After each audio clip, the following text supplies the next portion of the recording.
உன் வார்த்தைகள் கேட்கப்பட்டது என்று வேதவசனம் சொல்லுகிறது. வித்தியாசம் உண்டாகும்படி செய்வேன் என்று கர்த்தர் சொல்கிறார். நான் உன்னை வெறுத்து விடவில்லை என்று கர்த்தர் சொல்லுகிறார். இன்றைக்கு கர்த்தர் நமக்கு தருகிற ஒரு வார்த்தை வார்த்தை வார்த்தை மெய்யாகவே விடுதலையாவீர்கள், விடுதலையாவீர்கள், விடுதலையாவீர்கள்.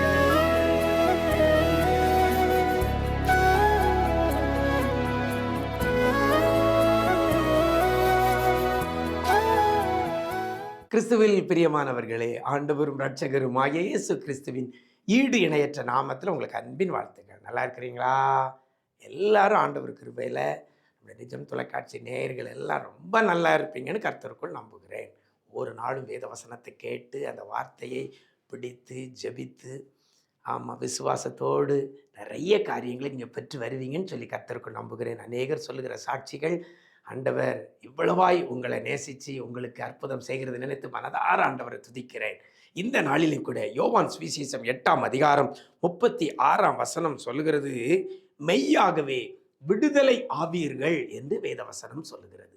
மெய்யாகவே விடுதலை ஆவீர்கள். விடுதலை ஆவீர்கள் அப்படின்னா ஒரு பெரிய ஒரு மகிழ்ச்சியை கொடுக்கிறது. ஏதோ ஒரு கட்டில் இருக்கிறவங்க, அல்ல ஏதோ ஒரு சிறை பிடிக்கப்பட்டு இருக்கிற பிள்ளைகள், ஏதோ ஒரு நெருக்கடியில் மாட்டி தவிக்கிற பிள்ளைகளுக்கு விடுவிக்கப்பட வேண்டியது ஒரு அவசியமான ஒன்று உண்டு. எல்லாருடைய எதிர்பார்ப்பும், என்றைக்கு இதிலிருந்து நான் விடுவிக்கப்படுவேன், என்றைக்கு இந்த வியாதியிலிருந்து விடுவிக்கப்படுவேன், என்றைக்கு இந்த போராட்டத்திலிருந்து விடுவிக்கப்படுவேன், என்றைக்கு இந்த கடன் பாரத்திலிருந்து நான் விடுவிக்கப்படுவேன். இப்படி பல பிரச்சனையில் பல போராட்டத்தில் இருந்து விடுவிக்கப்பட வேண்டும் என்று சொல்லி எல்லாரும் ஆசையாக இருக்கிறோம், வாஞ்சையோடு இருக்கிறோம். ஆனால் விடுவிக்கப்படுகிற காரியம்தான் கூடாததா இருக்கிறது. பல ஆண்டுகளாக மாட்டி தவிக்கிற பிள்ளைகள் ஏராளம். இன்றைக்கு வேதவசனம் உங்களுக்காக வருகிறது. எப்படி என்று சொன்னால் விடுதலையாவீர்கள். அதுவும் எப்படி? மெய்யாகவே விடுதலையாவீர்கள். விடுதலையாவீர்கள் சொன்னாலே ஒரு நல்ல ஒரு ஆசீர்வாதமான ஒரு வார்த்தை. ஆனால் அந்த வார்த்தையை மேலும் ஊர்ஜிதப்படுத்தி மெய்யாகவே விடுதலையாவீர்கள் என்று வேதவசனம் சொல்லுகிறது. எனக்கு அருமையான தேவஜனமே, இன்னைக்கு நீங்க விடுதலையாக போறீங்க. என்ன கட்டுகளில் இருக்கிறீங்களோ, என்ன அடிமைத்தனத்தில் இருக்கிறீங்களோ, நீங்க இன்னைக்கு மெய்யாகனா உண்மையாகவே நீங்க விடுதலை ஆவீர்கள் என்று வேதவசனம் சொல்லுகிறது. உண்மையா நம்ம விடுதலை ஆகிறதற்கு ஒரு காரியம் சொல்லப்பட்டிருக்கிறது. அந்த வசனத்துல, குமாரன் உங்களை விடுதலை ஆக்கினால் நீங்கள் மெய்யாகவே விடுதலை ஆவீர்கள். குமாரன் உங்களையும் என்னையும் விடுதலை ஆக்கவில்லை என்றால் நம்ம விடுதலை மெய்யான விடுதலை அல்ல, பொய்யான விடுதலை. அப்போ இன்னைக்கு விடுதலை ஆக்குகிறது குமாரனாகி இயேசு கிறிஸ்து. அப்போ இயேசு கிறிஸ்து நம்மை விடுதலை ஆக்கினால் மெய்யாகவே விடுதலை ஆகும். அப்போ நம்மளை விடுதலை ஆக்குறது யாரு? ஆண்டவராகிய இயேசு கிறிஸ்து தான் உங்களையும் என்னையும் விடுதலை ஆக்க முடியும். இருக்கிற பாவக்கட்டுகளில் இருந்து, இருக்கிற சாபக்கட்டுகளில் இருந்து, இருக்கிற போராட்டங்களில் இருந்து உங்களை என்னையும் மெய்யாக விடுதலையாக்க இயேசுவாலே மட்டுமே கூடும். அதனால தான் பரிதிமேயு, தாவீதின் குமாரனே எனக்கு இறங்கும் என்று சொல்லி கூப்பிடத் தொடங்கினான். இயேசு நின்றார், அவனை அழைத்து வர சொன்னார்.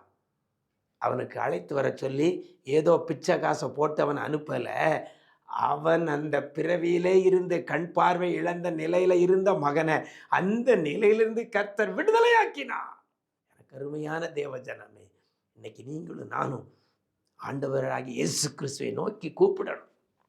ஏன்னா இயேசு கிறிஸ்து, அதாவது குமாரன், பிதாவினுடைய ஒரே குமாரனாகிய இயேசு கிறிஸ்துவால மட்டுமே நீங்களும் நானும் விடுதலையாக்கப்பட முடியும். அப்படின்னா இயேசு கிறிஸ்துவை நம்ம நோக்கி கூப்பிடுகிற பிள்ளைகளாக, அவர் விரும்புகிற வழியில நடக்கிற பிள்ளைகளாக, அவர் பிரியப்படுகிற வாழ்வு வாழ்கிற பிள்ளைகளாக நம்மை மாற்றிக்கொண்டால் கர்த்தர் இன்னைக்கு நம்மளை விடுதலையாக்குவார். பாவத்திலிருந்து விடுதலையாக்குவார், சாபத்திலிருந்து விடுதலையாக்குவார், வியாதியிலிருந்து விடுதலையாக்குவார், கடன் பிரச்சனையிலிருந்து விடுதலையாக்குவார், பற்பல சத்துரு போராட்டம் பிரிவினைகள் இப்படிப்பட்ட காரியத்திலிருந்து கர்த்தர் உங்களை விடுதலையாக்குவார். மிஸ் பண்ணிடாதங்க. இயேசு கிறிஸ்து தான் என்னை விடுதலை ஆக்குகிறவர் என்ற நம்பிக்கையோடு கூட அவரை பற்றி கொள்ளுங்கள், அவரை சார்ந்திருங்கள், உங்களுடைய காரியங்கள் எல்லாம் அவரிடத்துல சொல்லுங்கள். அவர் உங்களை மெய்யாகவே விடுதலையாக்குவார். நீங்க விடுதலையாவீர்கள். நாம் ஜெபிக்கலாமா? நேசிக்கிற நல்ல பிதாவே, ஆசீர்வதிக்கப்பட்ட நல்ல நாளிலே கூட குமாரன் உங்களை விடுதலையாக்கினார். மெய்யாகவே விடுதலையாவீர்கள் என்ற வேத வசனத்தின்படி என்னென்ன விடுதலைக்காக காத்திருக்கிறார்களோ பிள்ளைகள், என்னென்ன போராட்டத்திலிருந்து விடுவிக்கப்பட வேண்டும் என்று சொல்லி வாஞ்சியோடு இருக்கிறாங்களோ அத்தனை பிள்ளைகளுக்கும் என் ஆண்டவர் இன்னைக்கு ஒரு மெய்யான விடுதலையை இயேசுவே நீர் கொடுக்க போறதற்காக நன்றி செலுத்துகிறோம். நீர் விடுவித்தாதான் அது மெய்யான விடுதலைப்பா. நீங்க பிள்ளைகளை விடுவிப்பீராக. என்னென்ன கட்டுகளில், என்னென்ன போராட்டத்தில், என்னென்ன கண்ணிகளில் பிள்ளைகள் சிக்கி தவிக்கிறார்களோ, மாட்டி தவிக்கிறார்களோ அத்தனை பிள்ளைகளை என் ஆண்டவர் நீர் விடுவிப்பீராக. தேவன் விடுவிக்க போறதற்காய் நன்றி சொல்லுகிறோம். என் தேவன் நீர் விடுவிக்க போறதற்காய் நன்றி சொல்லுகிறோம் ஐயா.